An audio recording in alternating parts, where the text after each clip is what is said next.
Numerous studies emerge in the fields of psychology, behavioral medicine, and neurosciences, attesting to the visible benefits of meditation and mindfulness practices. Psychological and behavioral therapy are quick to identify the effectiveness of meditation and mindfulness. Meditation helps to decrease stress, improve concentration, reduce symptoms of depression and anxiety, lessen pain and insomnia, and generate a sense of happiness. Neuroscience, on the other hand, set out to explain the reasons. How can something as simple as holding a yoga posture or doing 20 minutes of sincere prayer achieve so many wonderful things? Is it possible to map meditation experiences in the brain?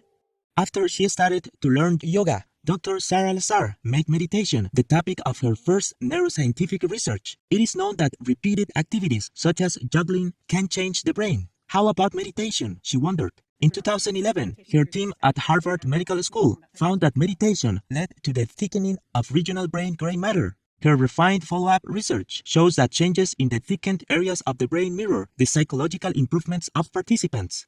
The first study we did, we recruited a bunch of people from the Boston area, and these were not monks or meditation teachers. These were just average Joes who on average practice meditation about 30 or 40 minutes a day. And we put them in the scanner, and we compared them to a group of people who are demographically matched, but who don't meditate. And what we found is this, that there were indeed several regions of the brain that had more gray matter in the meditators compared to the controls. One of the regions I'm going to point out to you is here in the front of the brain, is an area that's important for working memory and executive decision making.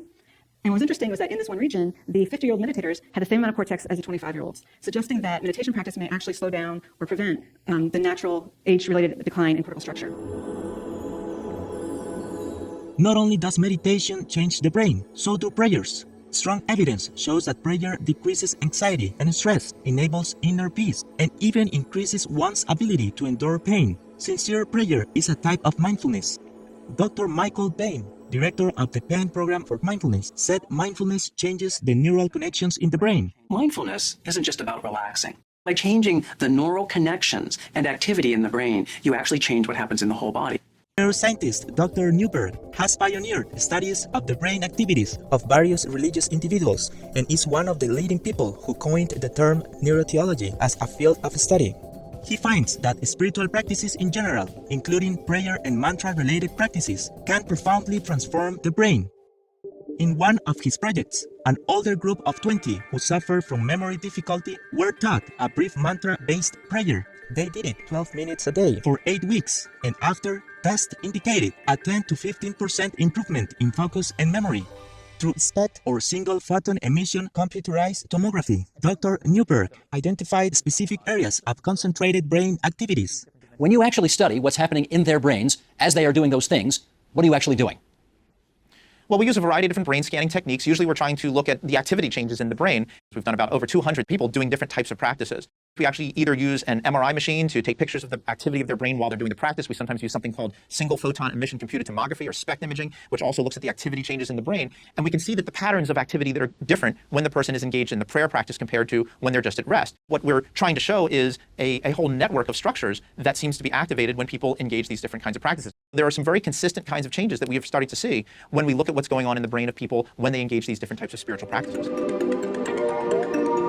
Science has identified distinct functions of brain sections. While the frontal cortex is associated with speech, expression, or ocular movement, the prefrontal cortex connects with the executive power of decision-making and planning.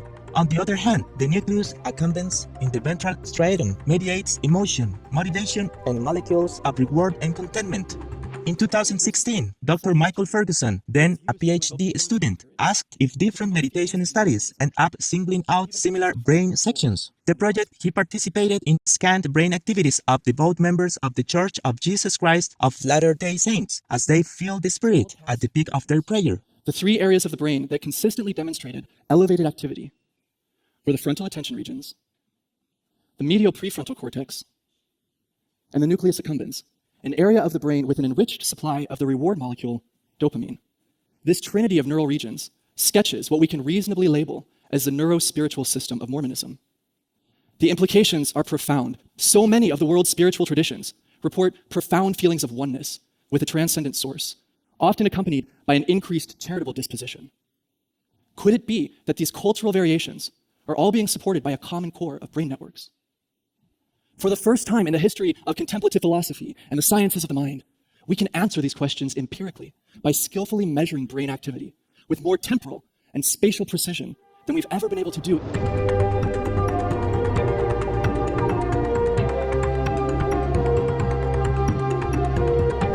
Later studies addressed his question in another way. Do different meditation practices impact the brain differently? Answers to that question are likely to redefine the science of well-being. Vegan, because we don't have planet B. In 2004, a canonical study on Tibetan Buddhist monks led by Dr. Richard Davidson at the University of Wisconsin-Madison revealed that regular spiritual meditation generates strong brain waves that stay after meditation.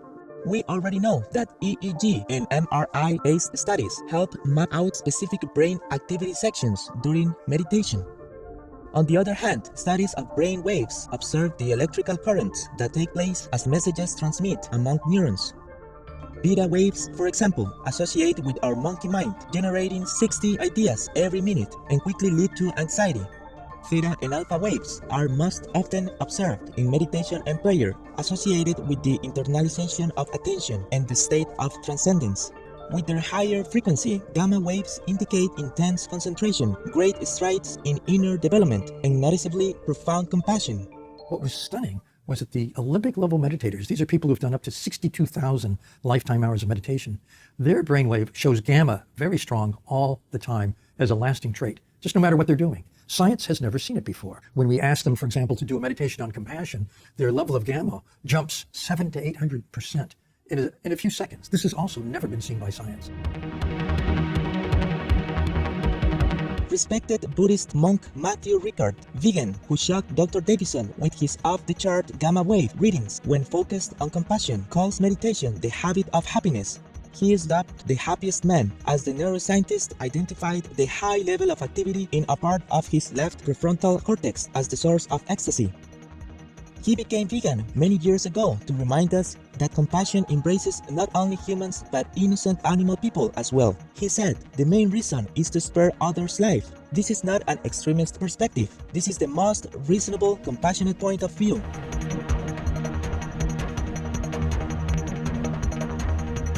In several public panels, Dr. Davidson further explains why we need meditation to transform the mind and achieve well-being. Meditation teaches us things unattainable from standard education. Knowing about kindness through text does not necessarily make one kinder, as he sees it.